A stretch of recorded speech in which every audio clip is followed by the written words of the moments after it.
ഇപ്പോൾ മരണങ്ങൾ കൂടിക്കൊണ്ടിരിക്കുന്ന ഒരു അസുഖമാണല്ലോ ഈ സ്ട്രോക്ക്. യഥാർത്ഥത്തിൽ എന്താണ് ഈ സ്ട്രോക്ക്? സ്ട്രോക്ക് എന്ന് പറഞ്ഞാൽ നമ്മുടെ ബ്രെയിനിലേക്കുള്ള ബ്ലഡ് സർക്കുലേഷൻ ബ്ലോക്ക് ആവുകയോ അല്ലെങ്കിൽ പൊട്ടിപ്പോവുകയോ ചെയ്യുന്ന അവസ്ഥക്കാണ് നമ്മൾ സ്ട്രോക്ക് എന്ന് പറയുന്നത്. ഇതിന് ബ്രെയിൻ അറ്റാക്ക് എന്നുകൂടി ഒരു പേരുണ്ട്.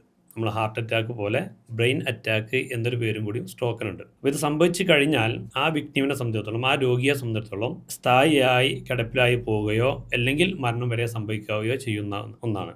ഈ കേസുകൾ തന്നെ നമ്മളിപ്പോൾ ഞങ്ങൾ ക്ലാസ്സിൽ ഇരുന്ന ഒരാൾ വേറെ സ്ട്രോക്ക് രോഗിനെ കാണാൻ പോയി. ആ സമയത്ത് അയാളോട് ഇങ്ങനെ ചോദിച്ചു എന്തൊക്കെ ലക്ഷണം. അപ്പോൾ ഈ കണ്ണിൻ്റെ പ്രശ്നമൊക്കെ പറഞ്ഞു.